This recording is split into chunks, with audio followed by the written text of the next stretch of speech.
DD किसान, बदलते भारत की शान।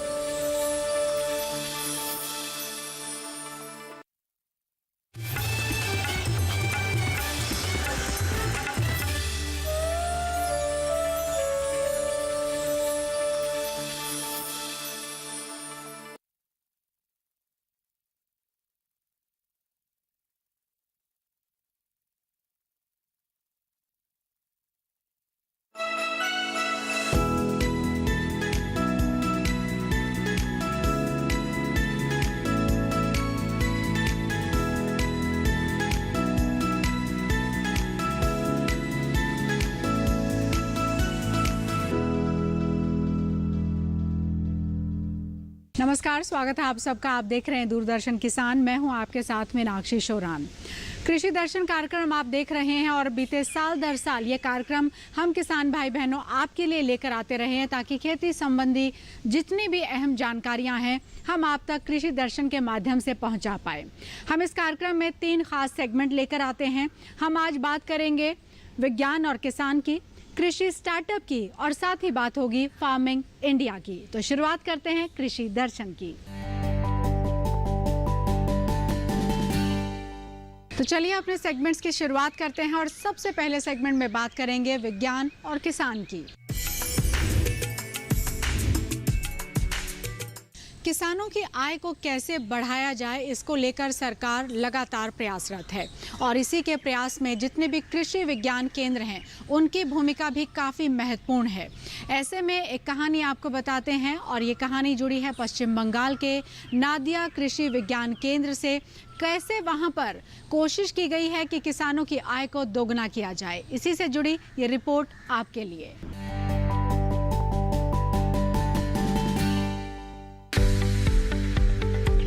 नादिया कृषि विज्ञान केंद्र ने 2008 में नकाशी पारा किसान उत्पादक कंपनी लिमिटेड यानी एफपीसी के साथ मिलकर काम शुरू किया। शुरुआत में 5-6 प्रगतिशील किसानों को साथ लिया और उनकी आर्थिक उपलब्धियों को दूसरे किसानों के सामने पेश किया ताकि दूसरे किसान भी बेहतर तकनीक और सही मार्केटिंग के लिए प्रोत्साहित हो सके। केवीके ने सबसे पहले उच्च मूल्य वाली संरक्षित खेती पर ध्यान दिया। खासतौर से बैंगन, मिर्च, सेम, केला, रजनीगंधा, गेंदा और गुलदाउदी के अलावा गोभी वर्गीय सब्जियों को चुना गया।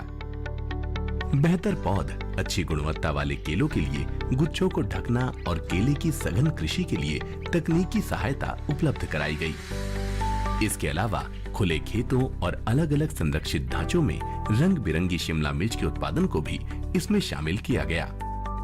पीएफसी का काम कोलकाता, सिलीगुड़ी और गुवाहाटी जैसे बड़े बाजारों के थोक विक्रेताओं और किसानों के बीच वार्ताकार का है। फसल खरीद के बाद पैसा एफपीसी के खाते में जाता है और फिर एफपीसी उसे अलग अलग किसानों के खातों में ट्रांसफर कर देता है। इस काम के लिए एफपीसी किसानों से 2% का सेवा शुल्क लेता है। एफपीसी की उपस्थिति ने निरंतर मांग के कारण बाजार के जोखिम को कम किया है। ऐसा करने से खेतीबाड़ी ने उद्यम का रूप ले लिया और 1000 वर्ग मीटर जमीन पर सालाना कमाई 3,64,000 तक जा पहुंची। एफपीसी को कीटनाशकों की थोक और खुदरा बिक्री, बीज, पॉलीबैग, पॉली ट्रे, गुच्छों के कवर और दूसरी तरह की पैकिंग सामग्री बेचने की अनुमति भी मिल गई। इससे एफपीसी की सालाना आय 2 करोड़ 40 लाख तक जा पहुंची। मुनाफा बढ़ा तो कई स्थानीय लोग एक बार फिर कृषि व्यवसाय से जुड़ गए। वो अब पॉली हाउस और शेड नेट के तहत जरबेरा, हरी और रंगीन शिमला मिर्च के अलावा ऑफ सीजन पत्तेदार सब्जियों की खेती के अभ्यस्त हो गए हैं। वो आत्मविश्वास से इतने लबरेज हैं कि डेंड्रोबियम जैसे उष्णकटिबंधीय ऑर्किड को भी विकसित करने की हिम्मत कर रहे हैं।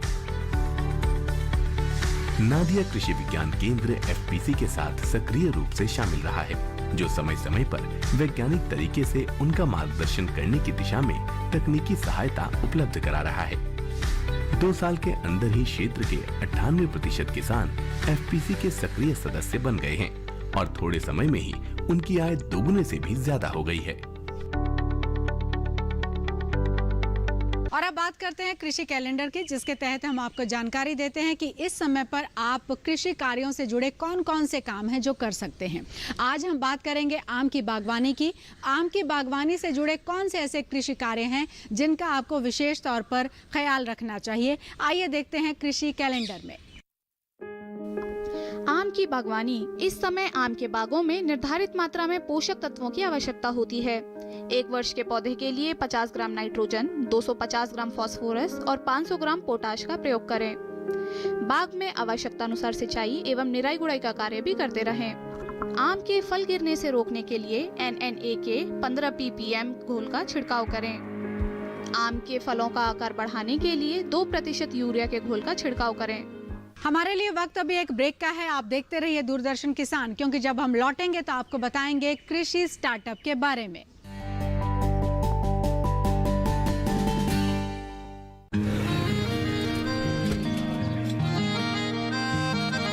क्या बात है भाई, आजकल तो काफी खुश नजर आ रहे हो।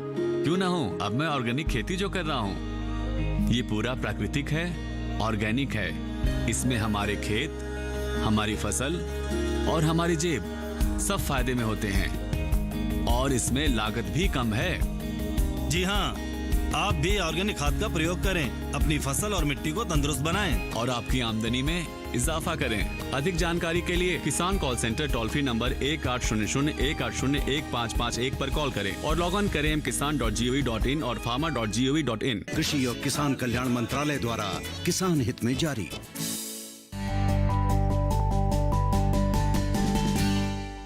ब्रेक के बाद आप सभी का बहुत स्वागत है। आप देख रहे हैं दूरदर्शन किसान और कृषि दर्शन कार्यक्रम में हम बात करेंगे कृषि स्टार्टअप की। जैसे जैसे हमने खेती में उन्नति को पाया, वैसे वैसे रसायन का जो प्रयोग है वो भी बहुत ज़्यादा होने लगा और इसके क्या नुकसान हैं ये हम सब जानते हैं, हमारे किसान भाई बहन भी जानते हैं। ऐसे में जैविक खेती की तरफ जो कदम है लगातार बढ़ाए जा रहे हैं और कोशिश की जा रही है कि जैविक खेती को ज़्यादा से ज़्यादा प्रोत्साहन दिया जा सके। ऐसे एक किसान से मिलवाते हैं जिन्होंने जैविक खेती को लेकर न सिर्फ अपने आप को बल्कि आसपास के लोगों को भी प्रोत्साहित किया है। जगदीश प्रसाद पारिक जी, और इनके कार्यों से प्रसन्न होकर और इनके कार्यों की सफलता को देखते हुए इन्हें पद्मश्री पुरस्कार से भी नवाजा गया है। कृषि के क्षेत्र में अथक परिश्रम कर अपने लक्ष्य को हासिल करने वाले प्रगतिशील किसानों में एक नाम सीकर जिले के अजीतगढ़ के रहने वाले जगदीश पारिक का भी है। इनके जैविक खेती में किए जाने वाले नवाचारों के लिए भारत सरकार द्वारा इन्हें पद्मश्री पुरस्कार से नवाजा गया है। जगदीश पारिक मूल रूप से अजीतगढ़ कस्बे के रहने वाले हैं। 71 वर्षीय जगदीश सब्जियों की नई किस्म तैयार कर किसानों को मुहैया कराते रहे हैं। साथ ही जैविक खेती को बढ़ावा देने के लिए कई महत्वपूर्ण कार्य भी किए हैं। अभी के समय अधिक आमदनी पाने के उद्देश्य से ज्यादा रसायन का उपयोग किया जाने लगा है। बाजार में बिना कीटनाशकों का प्रयोग किए कोई खाद्य सामग्री सुगमता से उपलब्ध नहीं है और अगर कहीं उपलब्ध भी है तो उसकी कीमत इतनी अधिक है कि वो आम इंसानों की पहुंच से कोसों दूर है। लोगों की इसी परेशानी को देखते हुए श्री माधोपुर उपखंड के अजीतगढ़ निवासी जगदीश प्रसाद पारिक ने जैविक खेती की ओर रुख किया। जगदीश पारिक एक किसान हैं। खेती में नए प्रयोग करके इन्होंने किसान वैज्ञानिक का दर्जा प्राप्त कर लिया है। जैविक खेती को बढ़ावा देने की वजह से इन्होंने अपना तथा अपने क्षेत्र का नाम देश में ही नहीं बल्कि विदेशों में भी रोशन किया है। जगदीश पारिक निरंतर सब्जियों की नई किस्म विकसित करने में लगे रहते हैं। जैविक खेती के जरिए अच्छी गुणवत्ता, कीटरोधी तथा सामान्य से काफी बड़े आकार की सब्जियां पैदा करके जगदीश पारिक ने जैविक खेती की शुरुआत वर्ष 1970 से करना शुरू किया। सबसे पहले उन्होंने गोभी की पैदावार से शुरुआत की। शुरू में इनकी पैदा की गोभी का वजन लगभग आधा किलो से 1.25 किलो तक होता था। रासायनिक खाद या कीटनाशकों का प्रयोग नहीं किया बल्कि सिर्फ गोबर से बनी हुई जैविक खाद का प्रयोग किया। पारिक के खेत में 15 किलो वजनी गोभी का फूल, 12 किलो वजनी पत्ता गोभी, 86 किलो वजनी कद्दू, 6 फुट लंबी घिया, 7 फुट लंबी तोरई, 1 मीटर लंबा तथा 2 इंच मोटा बैंगन, 3 किलो से 5 किलो तक गोल बैंगन, 250 ग्राम का प्याज, 3.5 फीट लंबी गाजर और एक पेड़ से 150 मिर्चियों तक का उत्पादन हो चुका है। सबसे अधिक किस्में फूल गोभी में हैं तथा इन्होंने अभी तक 8 किलो से लेकर 25 किलो 150 ग्राम तक की फूल गोभी का उत्पादन कर लिया है। अपने निरंतर प्रयोग तथा कार्यों के प्रोत्साहन स्वरूप इन्हें वर्ष 2000 में सृष्टि सम्मान तथा वर्ष 2001 में first national grass root innovation award मिल चुका है। वर्ष 2001 में ही 11 किलो की गोभी उत्पादन के लिए इनका नाम लिम्का बुक में दर्ज हो चुका है। पारिक अब तक 6 बार राष्ट्रपति भवन के कार्यक्रमों में शिरकत कर चुके हैं तथा सबसे वजनी गोभी के फूल के विश्व रिकॉर्ड में दूसरे पायदान पर हैं। जगदीश प्रसाद विश्व रिकॉर्ड को तोड़ने के लिए जैविक खेती से 25 किलो 150 ग्राम वजनी गोभी का एक फूल उत्पादित कर चुके हैं। फिलहाल वक्त एक ब्रेक का है और ब्रेक के बाद जब लौटेंगे तो बात होगी फार्मिंग इंडिया की। आप देखते रहिए दूरदर्शन किसान।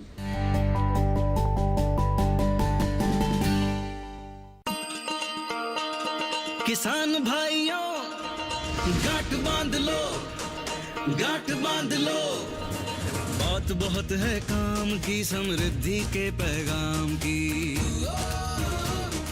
मिट्टी के मिजाज को समझो, मिट्टी के हर राज को समझो, मिट्टी की तुम जांच कराओ, मुफ्त सॉइल हेल्थ कार्ड ले जाओ। कभी मुनासिब बीज लगाओ, सही किस्म की खाद ले आओ, जितनी जरूरी उतनी डालो, सही मात्रा खुद पहचानो, इसको अपना मंत्र बना लो, मिट्टी की सेहत को जानो। बात बहुत है काम की, कम लागत अधिक वरदान की। किसान भाइयों गांठ बांध लो, आज ही मिट्टी की जांच कराएं, राज्य सरकार के कृषि अधिकारी से संपर्क करें और मुफ्त में सॉइल हेल्थ कार्ड पाएं। कृषि और किसान कल्याण मंत्रालय द्वारा किसान हित में जारी। ब्रेक के बाद आपका फिर से स्वागत है और बात करते हैं फार्मिंग इंडिया की।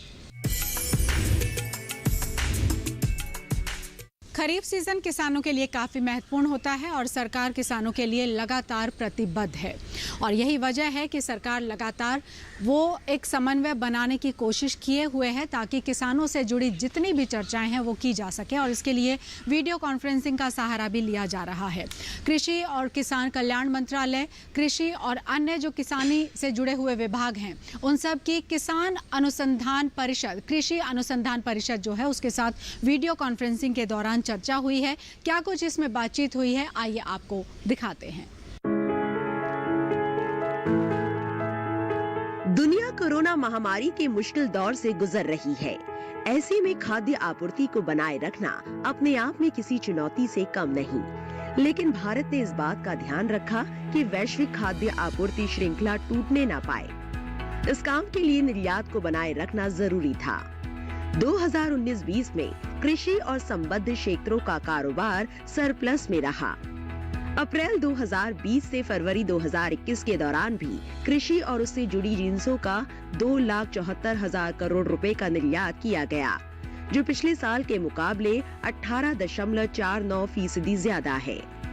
निर्यात में सबसे ज्यादा बढ़ोतरी गेहूं और अन्य अनाजों के अलावा गैर बासमती चावल, सोया मील, मसाले, चीनी, कपास, ताजी सब्जियां, प्रसंस्कृत सब्जियां और मादक पेय में दर्ज की गई। गेहूं और अन्य अनाजों के मामले में पिछले साल की तुलना में भारी वृद्धि दर्ज हुई।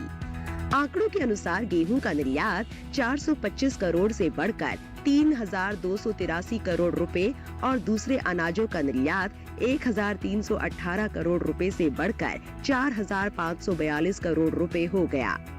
इस तरह गेहूं के निर्यात में वृद्धि 727% रही। देश ने गैर बासमती चावल के निर्यात में भी 132% की वृद्धि दर्ज की। 2019-20 में गैर बासमती चावल का निर्यात 13,030 करोड़ रुपए था और जो 2020-21 में 30,277 करोड़ रुपए हो गया। निर्यात में ये वृद्धि कई वजहों से हुई, जिनमें से प्रमुख थी Timor Leste, Papua New Guinea, Brazil, Chile और प्यूर्तो रिको के बाजारों पर भारत का कब्जा होना। इन देशों के अलावा Togo, Senegal, Malaysia, Madagascar, Iraq, Bangladesh, Mozambique, Vietnam और तंजानिया गणराज्य को भी निर्यात किया गया। सोया मील के निर्यात में बढ़ोतरी 132% रही।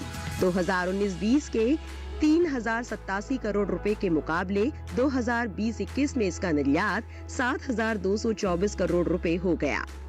इसी तरह मसालों का निर्यात 23,562 करोड़ रुपए की तुलना में 26,257 करोड़ रुपए, चीनी का 12,226 करोड़ रुपए की तुलना में 17,072 करोड़ रुपए, कपास का 6,771 करोड़ रुपए की तुलना में 11,373 करोड़ रुपए, ताजी सब्जियों का 4,067 करोड़ रुपए की तुलना में 4,780 करोड़ रुपए और प्रसंस्कृत सब्जियों का निर्यात 1,994 करोड़ रुपए के मुकाबले 2,846 करोड़ रुपए दर्ज किया गया। आयात की बात करें तो कृषि और संबद्ध वस्तुओं का आयात अप्रैल 2020 से फरवरी 2021 के दौरान 1,41,034 करोड़ 25 लाख रुपए रहा, जो पिछले साल की इसी अवधि में 1,37,014 करोड़ 39 लाख रुपए था। यानी इसमें 2.93% की मामूली वृद्धि हुई।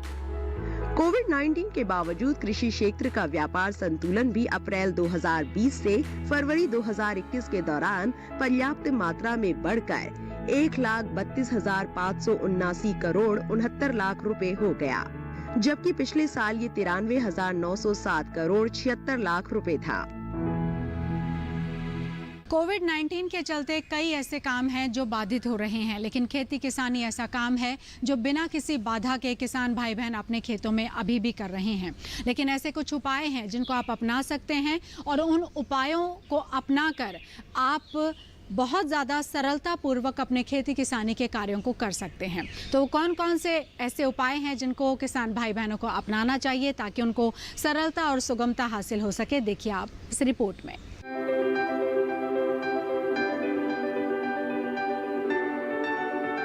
किसान फसल भी काटेंगे और फिर उसे बाजार भी लेकर जाएंगे। ये ऐसे काम हैं जिन्हें कोरोना संकट के बीच भी टाला नहीं जा सकता। किसानों का काम भी चलता रहे और बीमारी का फैलाव भी ना हो, इसके लिए कई तरह की सावधानियां अन्नदाता को अपनानी होंगी, जैसे बार बार साबुन से हाथ धोना, सामाजिक दूरी बनाए रखना, चेहरे पर मास्क लगाना, औजारों और मशीनों की साफ सफाई का ख्याल रखना, यानी मशीनों को सैनिटाइज करते रहे। इसी तरह परिवहन वाहनों, जूट बोरों या दूसरे पैकेजिंग सामान को भी इस्तेमाल से पहले सैनिटाइज करें। बेहतर होगा कि ज्यादातर काम मशीनों से किया जाए और मशीन के पास केवल आवश्यक संख्या में ही मजदूरों को जाने दिया जाए। जिन हिस्सों में कटाई या चुनाई का काम हाथों से हो रहा है, वहां 4 से 5 फीट की पट्टियों में काम करें। इससे मजदूरों के बीच दूरी बनाने में मदद मिलेगी। जहां तक संभव हो, कृषि कार्य समय अंतराल पर करें ताकि बहुत ज्यादा मजदूर इकट्ठा ना हो। काम पर जाने पहचाने लोगों को ही लगाए और उनसे भी जरूरी पूछताछ कर ले ताकि संदिग्ध या विषाणु वाहक शख्स से बचा जा सके। कटाई के बाद फसल का संग्रहण 3 से 4 फीट की दूरी पर छोटी छोटी ढेरियों में किया जा सकता है। साथ ही खेत के स्तर पर प्रसंस्करण के दौरान प्रति ढेरी 1 से 2 व्यक्तियों दिया जाना चाहिए।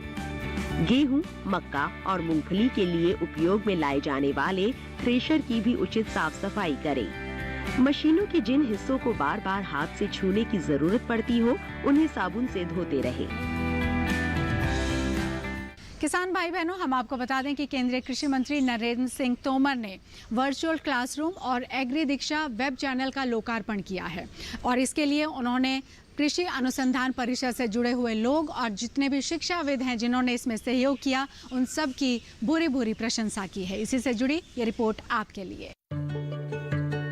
केंद्रीय कृषि मंत्री नरेंद्र सिंह तोमर का मानना है कि गुणवत्तापूर्ण अनुसंधान और उन्नत कृषि शिक्षा के जरिए ही हमारी खेती को रोजगार सृजन का माध्यम बनाया जा सकता है।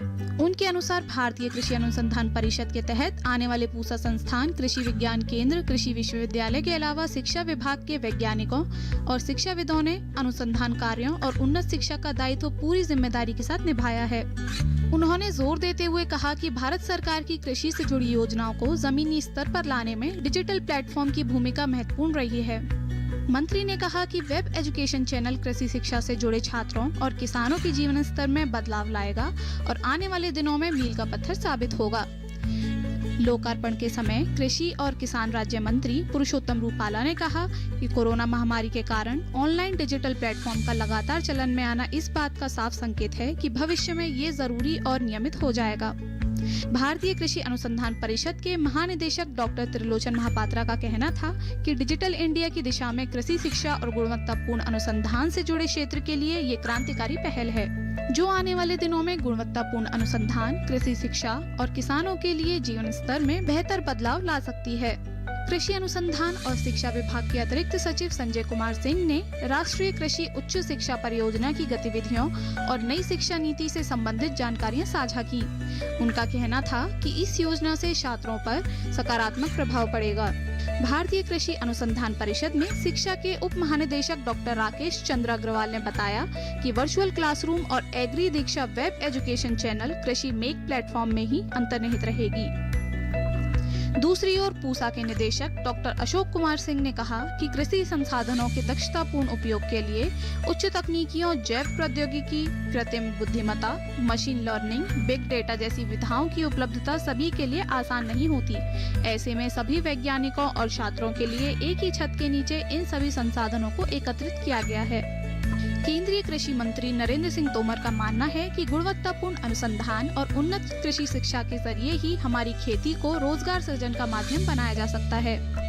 उनके अनुसार भारतीय कृषि अनुसंधान परिषद के तहत आने वाले पूसा संस्थान, कृषि विज्ञान केंद्र, कृषि विद्यालय के अलावा शिक्षा विभाग के वैज्ञानिकों और शिक्षाविदों ने अनुसंधान कार्यों और उन्नत शिक्षा का दायित्व पूरी जिम्मेदारी के साथ निभाया है। उन्होंने जोर देते हुए कहा कि भारत सरकार की कृषि से जुड़ी योजनाओं को जमीनी स्तर पर लाने में डिजिटल प्लेटफॉर्म की भूमिका महत्वपूर्ण रही है। मंत्री ने कहा कि वेब एजुकेशन चैनल कृषि शिक्षा से जुड़े छात्रों और किसानों के जीवन स्तर में बदलाव लाएगा और आने वाले दिनों में मील का पत्थर साबित होगा। लोकार्पण के समय कृषि और किसान कल्याण राज्य मंत्री पुरुषोत्तम रूपाला ने कहा कि कोरोना महामारी के कारण ऑनलाइन डिजिटल प्लेटफॉर्म का लगातार चलन में आना इस बात का साफ संकेत है कि भविष्य में ये जरूरी और नियमित हो जाएगा। भारतीय कृषि अनुसंधान परिषद के महानिदेशक डॉक्टर त्रिलोचन महापात्रा का कहना था कि डिजिटल इंडिया की दिशा में कृषि शिक्षा और गुणवत्तापूर्ण अनुसंधान से जुड़े क्षेत्र के लिए ये क्रांतिकारी पहल है, जो आने वाले दिनों में गुणवत्तापूर्ण अनुसंधान, कृषि शिक्षा और किसानों के जीवन स्तर में बेहतर बदलाव ला सकती है। कृषि अनुसंधान और शिक्षा विभाग के अतिरिक्त सचिव संजय कुमार सिंह ने राष्ट्रीय कृषि उच्च शिक्षा परियोजना की गतिविधियों और नई शिक्षा नीति से संबंधित जानकारियां साझा की। उनका कहना था कि इस योजना से छात्रों पर सकारात्मक प्रभाव पड़ेगा।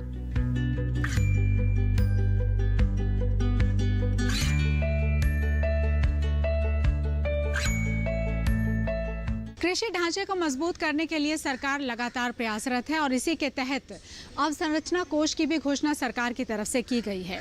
1 लाख करोड़ रुपए का पैकेज है जिसका ऐलान सरकार की तरफ से किया जा रहा है और ये ऐलान फसल की कटाई के बाद जो प्रबंधन है उसके लिए किया गया है। अलावा इसके सरकार ने ये भी घोषणा की है कि 1000 और मंडियां हैं जिनको ई नाम से जोड़ा जाएगा। इसी से जुड़ी ये रिपोर्ट आपके लिए।